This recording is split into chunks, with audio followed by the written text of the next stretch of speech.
नमस्कार मित्रों, भूगोल के पार्ट 2 में आप सबका स्वागत है। इससे पूर्व हमने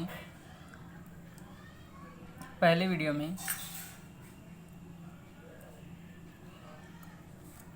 पाकिस्तान से सर्वाधिक सीमा वाला जिला जैसलमेर 464 और सबसे कम सीमा वाला जिला बीकानेर 168 किलोमीटर पढ़ लिया था। यह रेड क्लिफ नाम से जानी जाती है, इसको हमने समझ लिया था। पश्चिम जैसलमेर के सम तहसील के कटरा गांव से उत्तर यहाँ पर पूर्व दिशा में धौलपुर की राजाखेड़ा तहसील के सिलाना गांव तक की दूरी को हमने 869 पढ़ा था। और गंगानगर के कोड़ा गांव से बांसवाड़ा के बोरकुंड गांव की जो उत्तर से राजस्थान के दक्षिण की जो लंबाई है 826 किलोमीटर, उसका भी हमने अध्ययन किया था। उसके बाद अंतर्राष्ट्रीय सीमा की कुल लंबाई 1070 किलोमीटर और अंतर्राज्यीय सीमा की कुल लंबाई 4850 किलोमीटर 5920 राजस्थान की स्थलीय सीमा की लंबाई है, इसका भी हमने अध्ययन किया था। 5 राज्य अंतर्राज्यीय सीमा बनाते हैं राजस्थान के साथ: पंजाब, हरियाणा, उत्तर प्रदेश, मध्य प्रदेश और गुजरात, जिसमें सबसे कम पंजाब की 89 किलोमीटर और सर्वाधिक मध्य प्रदेश की 1600 किलोमीटर। यहाँ तक का अध्ययन हमने कर लिया था। इससे आगे प्रारंभ करते हैं रेड क्लिफ रेखा, जो अंतर्राष्ट्रीय सीमा रेखा है हमारी, जो राजस्थान के साथ लगी हुई है, जो गंगानगर, बीकानेर, जैसलमेर, बाड़मेर चारों जिलों से लगी हुई सीमा है, उसका थोड़ा सा अध्ययन करते हैं। श्री गंगानगर के हिंदूमल कोट से, यहाँ जो गंगानगर है, इस गंगानगर के हिंदूमल कोट से, यहाँ जो गंगानगर है, गंगानगर के हिंदूमल कोट जो ऊपरी बिंदु है, वहाँ से बाड़मेर के बाकासर शाहगढ़ तक जाती है। यहाँ ये जो बाड़मेर है, बाड़मेर का जो हिस्सा है, यहाँ इसमें स्थान है बाकासर, और बाकासर का जो अंतिम क्षेत्र है, मतलब बाकासर अंतिम क्षेत्र है, और वह किस में आता है? शाहगढ़ के अंतर्गत आता है। 17 अगस्त 1947 को सर एस रेडक्लिफ द्वारा निर्धारित की गई थी। भारत व पाकिस्तान के मध्य नियंत्रण रेखा, जैसे लाइन ऑफ कंट्रोल, लोक अर्थात एलओसी का निर्धारण सन 1972 ईस्वी में शिमला समझौते के तहत हुआ था। एनसीईआरटी के अनुसार जो हमारे रेड क्लिफ की लंबाई है वो 3310 किलोमीटर है। जो हमारे एनसीईआरटी की बुकें चलती है उसके अनुसार इसकी लंबाई 3310 किलोमीटर मानी गई है, मतलब बताई गई है। और जो सीमा प्रबंधन विभाग गृह मंत्रालय भारत सरकार है, वो इसकी लंबाई 3323 किलोमीटर बताता है। आगे अध्ययन करते हैं सबसे अधिक अंतर्राज्यीय सीमा बनाना। ये अंतर्राज्यीय सीमाएं, इनमें सबसे अधिक अंतर्राज्यीय सीमा किस राज्य के साथ बनती है? बनाने वाला राज्य कौन सा है? मध्य प्रदेश वाला राज्य कौन सा है? मध्य प्रदेश। कितनी बनाता है? 1600 किलोमीटर। और सबसे कम अंतर्राज्यीय सीमा वाला राज्य ये पंजाब है, जिसकी 89 किलोमीटर अर्थात 89 किलोमीटर सीमा बनती। दूसरे राज्य से जो और राज्य हैं, उन राज्यों से सर्वाधिक लंबी सीमा वाला राजस्थान का जिला वो कौन है? झालावाड़। जो झालावाड़ इस स्थान पर आता है वो इस प्रकार से है, वो बनाता है। दूसरे राज्यों से जो ये अन्य राज्य हैं, इन राज्यों से सबसे कम लंबी सीमा वाला जिला बाड़मेर है। ये बाड़मेर अपनी सर्वाधिक सीमा पाकिस्तान के साथ लगाता है और 25 से 27 किलोमीटर के मध्य जो यहाँ पर इसकी सीमा लगती है। इसके बाद यदि दूसरे नंबर पर ऑप्शन में हमारे जैसे ऑप्शन दिया जाए, इस प्रकार से प्रश्न पूछा जाए कि अंतर्राज्यीय सीमा में राजस्थान का सबसे कम लंबी सीमा वाला राज्य जिला कौन सा है? यदि ऑप्शन में बाड़मेर हो तो बाड़मेर हमारा आंसर होगा, और यदि बाड़मेर न दे करके भीलवाड़ा दिया हुआ है तो फिर भीलवाड़ा हमारा आंसर होगा। ठीक है।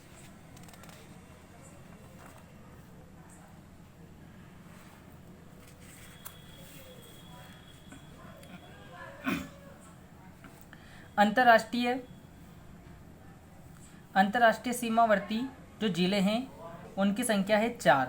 उन्हें हम शॉर्ट में समझें तो गाबी जेबा कह सकते हैं। गंगानगर ऊपर से, बीकानेर, जैसलमेर और बाड़मेर। और यदि हम उन्हें जो सर्वाधिक जो सीमा से लगे हुए जो मतलब जिस उन्हें सीमा से लगे हुए जो हमारी वो जो जिलों की जितनी भी लंबाई है सीमा, उनके अवरोही क्रम में घटते क्रम में यदि देखा जाए तो जैसलमेर, बाड़मेर, गंगानगर और बीकानेर आएगा। जैसलमेर की 464, बीकानेर की 200, बाड़मेर की 228, गंगानगर की 210 और बीकानेर की 168 किलोमीटर है। जो हमने इसका प्रश्न और इसका प्रश्न हमने पूर्व में पढ़ लिया है। यहाँ इसकी 228, इसकी 210 है। अंतर्राज्य सीमा वाले जिले 23 जिले हैं। इसमें एक सूत्र के माध्यम से हम इसका अध्ययन कर सकते हैं। गंगा हंजू चूसी जय अब दोकस बाजों को बीची प्रबांडू उसी जाबा। गंगा हंसू चूसी जय अब दोकस बाजों को बीची प्रबांडू उसी जाबा। इसको हम यदि 2-5 बार रिपीट करते हैं तो हमें 23 जिले जो अंतर्राज्यीय सीमा पर बनाने वाले 23 जिले हैं वो आसानी से याद हो जाएंगे। गंगा से गंगानगर, ह से हनुमानगढ़, जू से झुंझुनू, चू से चूरू, सी से सीकर, जय से जयपुर, अ से अलवर, ब से भरतपुर, दो से धौलपुर, क से करौली, स से सवाई माधोपुर, बा से बारा, जा से झालावाड़, को से कोटा, बी से भीलवाड़ा, ची से चित्तौड़गढ़, प से प्रतापगढ़, बा से बांसवाड़ा, डू से डूंगरपुर, ओ से उदयपुर, सी से सिरोही, जा से जालोर और बा से बाड़मेर। जो गंगानगर से शुरू होकर के सीमावर्ती बनाने वाले जो यहाँ बाड़मेर तक के जिले हैं उन सबको हमने एक सूत्र के माध्यम से लिख लिया। अंतर्राज्यीय सीमा बनाने वाले जिले जिनकी संख्या कितनी है? 8 है। इनको भी हम एक सूत्र के माध्यम से देख सकते हैं। पाजो ना अदो टोंबुरा, पाजो ना अदो टोंबुरा, पाजो ना अदो टोंबुरा। पासे पाली जो अंतर्वर्ती जिले का मतलब जिनसे किसी हम न तो किसी बाहरी देश की न अंतर्राज्यीय सीमाओं से लगती है, वो मत मात्र अध्ययन मतलब जो अंतर के ही हैं, जो सीमा पर नहीं स्थित हैं, उन्हें अंतर्वर्ती जिले कहा जाता है।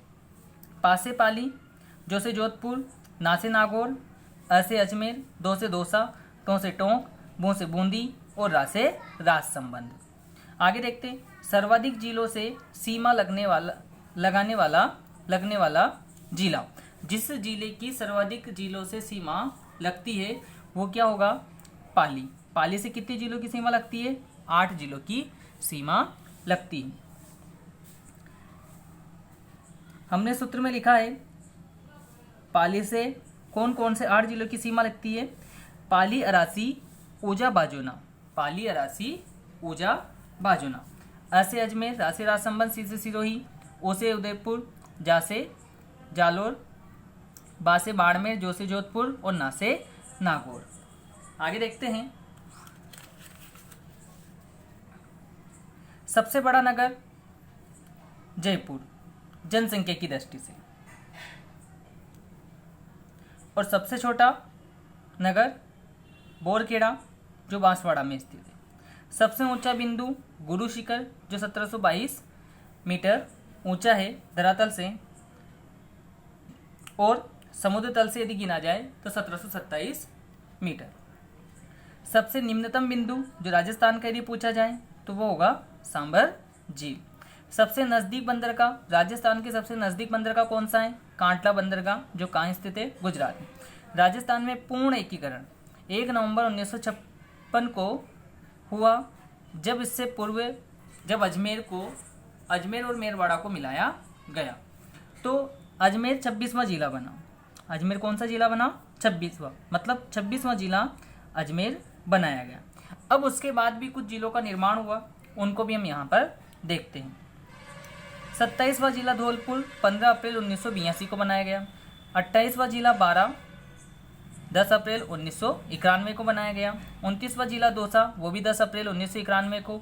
30वां जिला राजसमंद, वो भी 10 अप्रैल 1991 को। 31वां जिला हनुमानगढ़ 12 जुलाई 1994 को। 32वां जिला करौली 19 जुलाई 1997 को। और 33वां जिला प्रतापगढ़ 26 जनवरी 2008 को। इनका क्रम इसी प्रकार से याद रखा जाएगा। बादोरा, क्या क्रम है इनका? बादोरा, बादोरा, बा से बारह, दो से दोसा और रा से राज संबंध। इसको भी हम क्रम से याद कर सकते हैं। दोल बादोरा हनु के प्रताप, दोल बादोरा हनु के प्रताप। आगे देखते हैं। क्षेत्रफल की दृष्टि से प्रथम तीन बड़े जिले जैसलमेर, बीकानेर, बाड़मेर। जैसलमेर का क्षेत्रफल 38,401 वर्ग किलोमीटर है, जो राजस्थान के क्षेत्रफल का 11.22% है। दूसरे स्थान पर आता है बीकानेर, जिसका 30,239 वर्ग किलोमीटर है, जो राजस्थान के 8.83% क्षेत्रफल पर फैला हुआ है।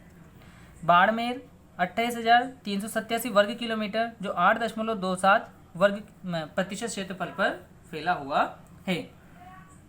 क्षेत्रफल की दृष्टि से जो सबसे छोटे तीन जिले हैं, उन प्रथम तीन जिलों का नाम हमने लिखा है। ये बढ़ते क्रम में हैं, ठीक है, देखते हैं, ध्यान देना।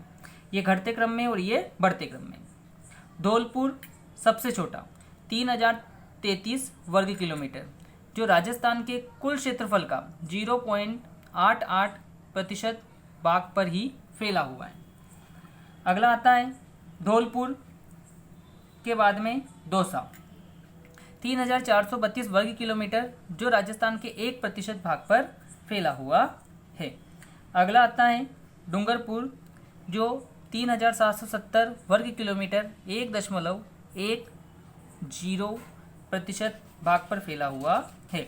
जनसंख्या की दृष्टि से भी पांच बड़े जिले जयपुर, जोधपुर, अलवर, नागौर और उदयपुर, और छोटे जिले बढ़ते क्रम में सबसे कम जनसंख्या जैसलमेर की है, उसके बाद प्रतापगढ़, फिर सिरोही, फिर बूंदी और फिर राजसमंद। इस प्रकार से क्रम जनसंख्या की दृष्टि से घटते क्रम में जिले, बढ़ते क्रम में जिले, वो हमसे पूछे जा सकते हैं।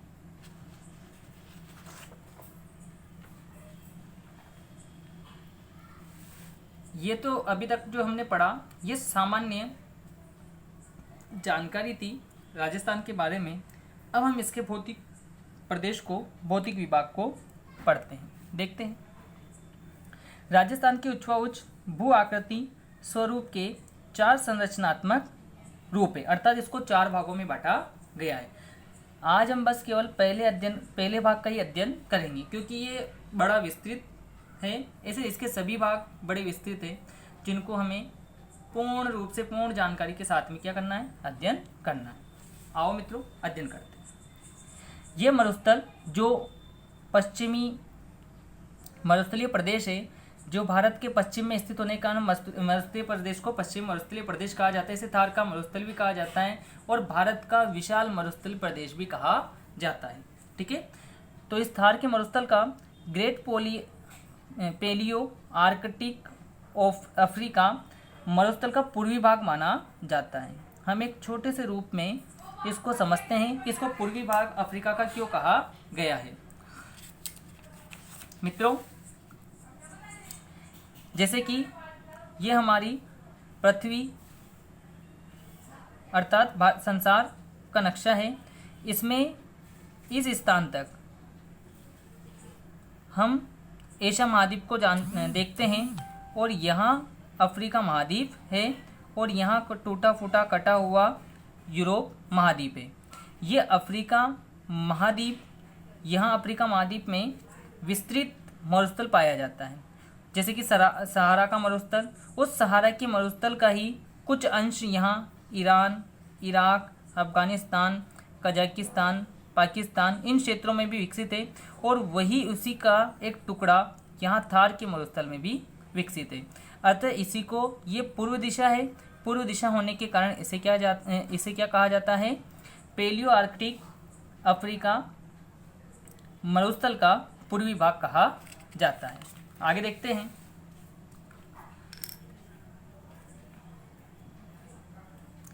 भारत में स्थित मरुस्थल का 62% राजस्थान में फैला हुआ है। ये पंजाब, हरियाणा, राजस्थान और गुजरात में विस्तृत है, जिनमें से राजस्थान में कितना है, 65% है।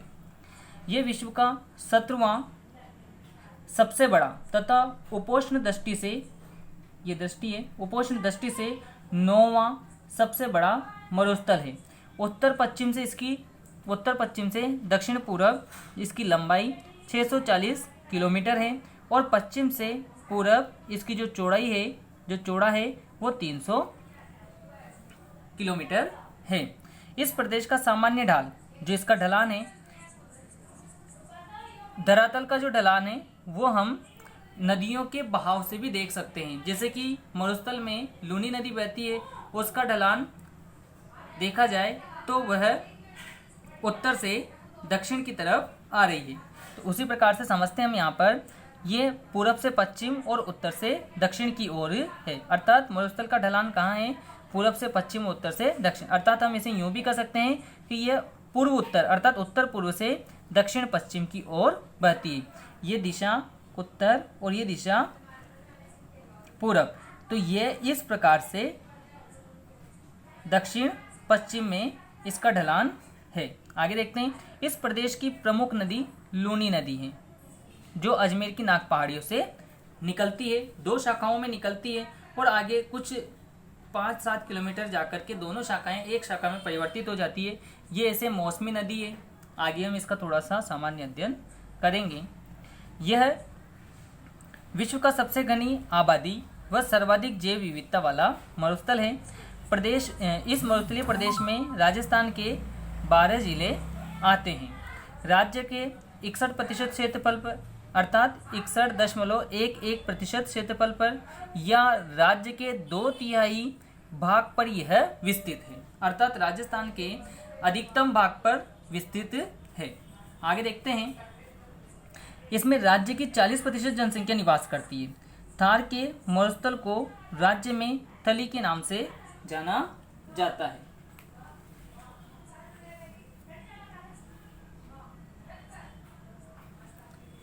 अरावली पर्वतमाला, जो अभी हम नक्शे के माध्यम से समझेंगे, अरावली पर्वतमाला के इस तरफ होने के कारण इसे वृष्टिछाया प्रदेश भी कहा जाता है। ये 33 सागर का अवशेष है और सर्वाधिक यदि दैनिक तापांतर पूछा जाए तो उसमें भी हमारा आंसर क्या होगा? पश्चिम मरुस्थलीय प्रदेश ही होगा। इंदिरा गांधी नहर मुख्य नहर है। इस क्षेत्र का जो अनाज है वह बाजरा और मोठ है। आगे देखते हैं, कुछ विद्वानों ने इस प्रदेश के 4 उपभौतिक प्रदेश में बांटा है, जिसके माध्यम से हम इसको आसानी से समझ सकते हैं। ठीक है मित्रों, समझते हैं। पहला भाग महान मरुस्थल, दूसरा भाग चट्टानी मरुस्थल, तीसरा भाग पथरीला मरुस्थल और चौथा भाग लघु मरुस्थल है। महान मरुस्थल जो है वो भारत पाक सीमा पर स्थित पंजाब से कच्छ की खाड़ी तक है, जिसे बालू का स्तूपों से यह पूर्ण रूप से क्या है? ढका हुआ है। इस बालू का स्तूप से ढके होने के कारण ये जो मरुस्थलीय क्षेत्र है महान मरुस्थल, इसको इर्ग के नाम से जाना जाता है।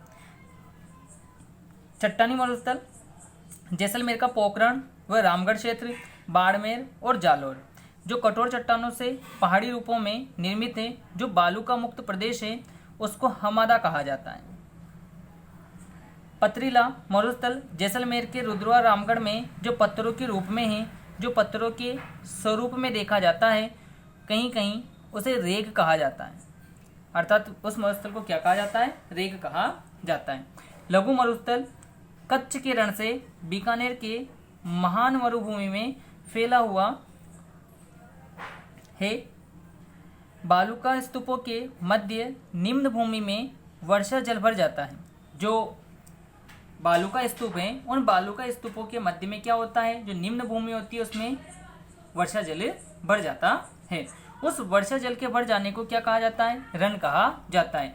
इन रन को पलाया जिलों के नाम से भी जाना जाता है। पलाया जिले, सर्वाधिक पलाया जिले जैसलमेर में पाई जाती है। सर्वाधिक पलाया जिले कहाँ पाई जाती है? जैसलमेर में पाई जाती है।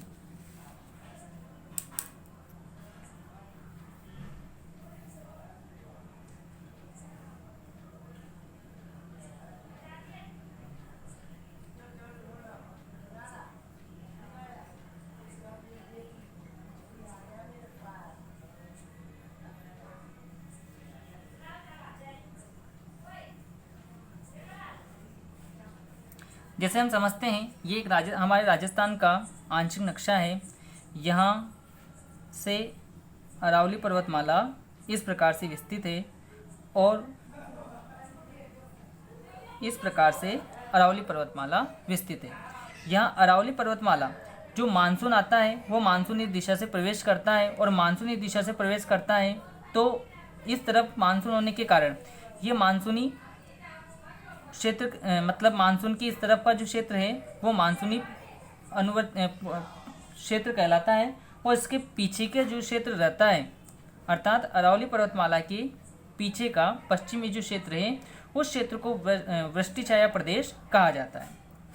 क्या कहा जाता है इसे? वृष्टि छाया प्रदेश। ये जो पूरा क्षेत्र है ये वृष्टि छाया प्रदेश क्षेत्र है। आगे समझते हैं राजस्थान को दो भागों में बांटने वाली समरेखा जो है वह 50 सेंटीमीटर है। 50 सेंटीमीटर समवर्षा रेखा है। समवर्षा रेखा है जो मरुस्थल और बाकी के मैदानी भाग और अरावली पर्वतमाला पठारी भाग और पर्वतीय भाग को बताती है। आगे देखते हैं इसके भी दो भाग किए गए हैं। यहाँ से इसके इस प्रकार से इसके दो भाग किए गए हैं। ये जो दो भाग किए गए हैं इसमें ये जो रेखा है ये रेखा 25 सेंटीमीटर समवर्षा रेखा है। 25 सेंटीमीटर समवर्षा रेखा है। इसके बाद हम इसको समझते हैं जो महान मरुस्थल है वो महान मरुस्थल जो भारत पाक सीमा पर पंजाब के कच्छ, ये पंजाब है, इस पंजाब से यहाँ ये भारत पाक मरुस्थल इस प्रकार से ये कच्छ के रण में यहाँ तक स्थित ये महान मरुस्थल, इसको क्या कहा जाता है? महान मरुस्थल के नाम से जाना जाता है। यहाँ हम इसे लिखते हैं महान मरुस्थल। उसके बाद चट्टानी मरुस्थल जो जैसलमेर का ये वाला क्षेत्र है। जैसलमेर का ये वाला क्षेत्र, यह जो बाड़मेर जिला है उस बाड़मेर जिले के बाद यहाँ जो ये जालोर है तो ये वाला जो क्षेत्र है इस वाले क्षेत्र को चट्टानी मरुस्थल के नाम से जाना जाता है। ये वाला चट्टानी मरुस्थल के नाम से जाना जाता है। जिसे जहाँ यहाँ इस स्थान पर सर्वाधिक हममादा पाया जाता है और इस स्थान पर सर्वाधिक इर्ग मरुस्थल पाया जाता है। पथरीला मरुस्थल जो जैसलमेर के रामगढ़ और रुद्रवा, ये जो जैसलमेर है, जैसलमेर का यहाँ जो रामगढ़, रुद्रवा और पोखरण का जो क्षेत्र है जो जोधपुर से लगा हुआ जो ये क्षेत्र है, इस क्षेत्र में सर्वाधिक पथरीला मरुस्थल पाया जाता है। पत्थरों के कारण इसे क्या कहा जाता है? रेग कहा जाता है। बाकी जो बचा हुआ, उसके बाद ये जो बचा हुआ मरुस्थल है इस जगह तक का, ये जो मरुस्थल है इस मरुस्थल को लघु मरुस्थल के रूप में जाना जाता है। शेष इस मरुस्थल को भी इसी में लिया जाता है। यहाँ मरुस्थलीय क्षेत्र में जो बालू का मतलब जो रेत है उस रेत में 5 फीट या 7 फीट के नीचे एक परत पाई जाती है। उस परत के कारण पानी जमीन में नहीं रिस सकता, अर्थात जिप्सम की जो परत पाई जाती है उस परत के कारण पानी बालू रेत में नीचे तक नहीं जा सकता और वह ऊपर ही सतह पर ही पानी भरा रहता है। उस पानी भरे रहने के कारण वह दलदल ही हो जाता है और वहाँ तालाब के नुमा पानी भर जाता है। इसीलिए उनको पलाया झील के रूप में जाना जाता है, जो कुछ समय तक रहती है और उसके बाद वह सूख जाती है।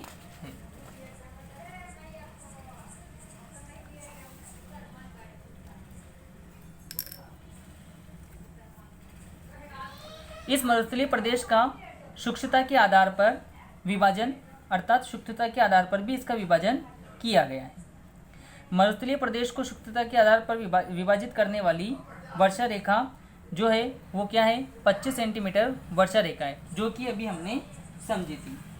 नक्शे के माध्यम से हमने इस मरुस्थल में यहाँ जो हमने एक रेखा बनाई थी वो रेखा हमने लिखी भी थी 25 सेंटीमीटर वर्षा रेखा। उस रेखा के माध्यम से इसको दो भागों में बांटा जाता है मरुस्थल को। इस तरफ वाले मरुस्थल को रेतीला शुष्क मैदान कहा जाता है और इस तरफ वाले जो भाग है उसको अर्ध शुष्क मैदान या बांगर प्रदेश कहा जाता है। जो रेतीला शुष्क मरुस्थल है उसके दो भाग हैं, ए और बी। बालू का स्तूप युक्त मरुस्थलीय प्रदेश और बालू का स्तूप मुक्त मरुस्थलीय प्रदेश।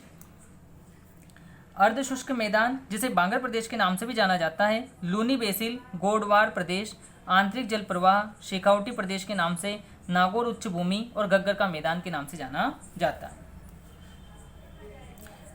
रेतीला शुष्क मैदान रेड क्लिफ रेखा से, जो अंतर्राष्ट्रीय रेखा है उसके पूर्व में जो 25 सेंटीमीटर जो वर्षा रेखा है वहाँ तक वर्षा रेखा तक विस्तृत है। इसमें जैसलमेर, बाड़मेर, बीकानेर, जोधपुर और चूरू का कुछ भाग आता है। पहला जो भाग है बालू का स्तूप युक्त मरुस्थलीय प्रदेश में, बालू का स्तूप वायु अपर्दन एवं निक्षेपण का प्रतिफल है। वायु का अपर्दन, वायु का अपने स्थान से दूसरे स्थान पर मिट्टी को ले जाना या उसका निक्षेपण करना जल के माध्यम से, यही सबसे बड़ा कारण है मरुस्थल के बढ़ने का, जो मार्च से जुलाई तक अत्यधिक मात्रा में रहता है। जब गर्मी पड़ती है तो आंधियाँ, तेज हवाएं चलती है, उसी में वायु के माध्यम से मरुस्थलीकरण का क्या होता है, सर्वाधिक प्रसार होता है। जो मार्च से जुलाई के माह में रहता है, ये सर्वाधिक जून और जुलाई में होता है, जिसे रेगिस्तान का मार्च भी कहा जाता है, अर्थात मार्च का मतलब होता है आगे बढ़ना। इन बालू का स्तूप युक्त प्रदेशों में पवना अनुवृत्ति या रेखीय बालू का स्तूप पाया जाता है। बरकान बरचान या जिसे अर्धचंद्राकार बालू का स्तूप होते हैं। अनुप्रस्थ बालू का स्तूप जो वायु की दिशा के समकोण चलते हैं।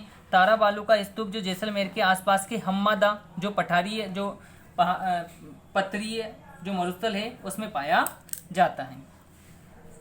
पवना अनुवृत्त रेखीय जो हवाएं चलती है, जिस दिशा में हवाएं चलती है ये उनके अनुसार, मतलब उस रेखा जो रेत है, रेत उसी के अनुसार अपनी आकृतियां बना लेती है, उसे पवना अनुवृत्त या रेखीय बालू का स्तूप कहा जाता है। बरकान या बरचान ये अर्धचंद्राकार बालू का स्तूप, जो मरुस्थल में जो तेज हवाएं चलती है उससे इस प्रकार की बालू की रेत को इस प्रकार से बना दी, उनकी आकृति इस प्रकार से बना दी जाती है। तो इस प्रकार की आकृति बना दी जाती है तो उसे क्या कहा जाता है, बालू का अर्धचंद्राकार बालू का स्तूप कहा जाता है। अनुप्रस्थ बालू का स्तूप ये इस प्रकार की होती है, अर्थात ये 90 डिग्री के समान होती है।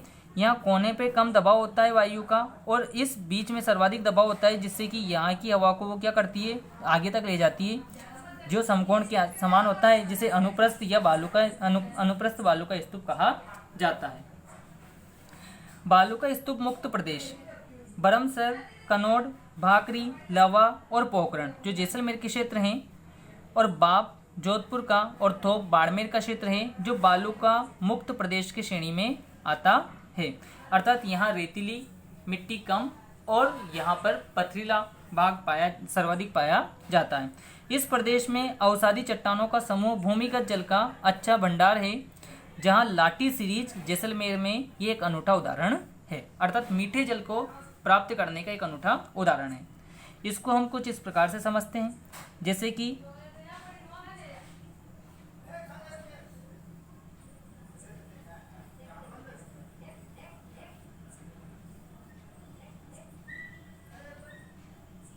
ये अरावली पर्वतमाला है,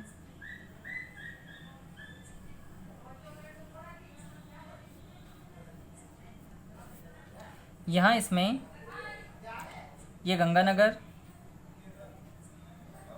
और उसके बाद ये बीकानेर का क्षेत्र, यहाँ बीकानेर, ये चूरू का कुछ भाग,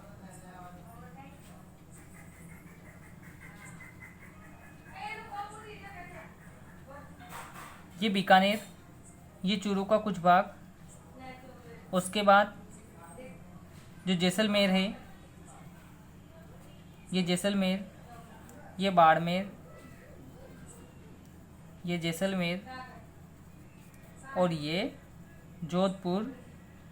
तो ये जो क्षेत्र है ये सारा का सारा क्षेत्र रेतीली शुष्क मैदान के अंतर्गत आता है, जिसमें हमने ये जिले पढ़े थे।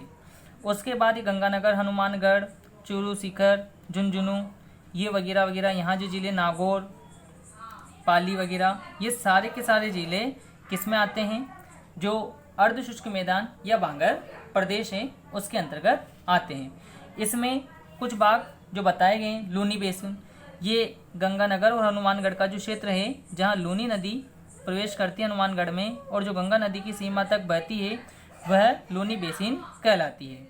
आगे आता है यह घग्गर का मैदान कहलाता है। घग्गर नदी प्रवेश करती है, घग्गर का मैदान कहलाता है। उसके बाद आता है आंतरिक प्रवाह, जो शेखावटी क्षेत्र है। ये जो क्षेत्र है इसे आंतरिक प्रवाह या शेखावटी क्षेत्र को शेखावती क्षेत्र कहा जाता है। ये शेखावटी, ये घग्गर का मैदान, और उसके बाद ये जो क्षेत्र है ये नागौर उच्च भूमि जो सर्वाधिक बंजर भूमि है, और उसके बाद में ये जो बचा हुआ भाग है ये सर्वाधिक भाग ये लूनी बेसिन के नाम से जाना जाता है। लूनी बेसिन के नाम से। यहाँ अजमेर की नाग पहाड़ियों से लूनी नदी निकलती है 2 भागों में, और वह कुछ आगे जाकर के इस प्रकार से बहती हुई यहाँ कच्छ के रण में चली जाती है। इसके कुछ बहुत सारी सहायक नदियाँ हैं जिनको हम आगे समझेंगे। अर्धशुष्क मैदान बांगड़ प्रदेश। पहला भाग गोड़वार प्रदेश लूनी बेसिन के नाम से भी जाना जाता है। लूनी नदी पश्चिम राजस्थान की सबसे प्रमुख नदी है। जैसे कि हमने पहले पढ़ा, मौसमी नदी है, अर्थात ये बस केवल वर्षा ऋतु में ही बहती है।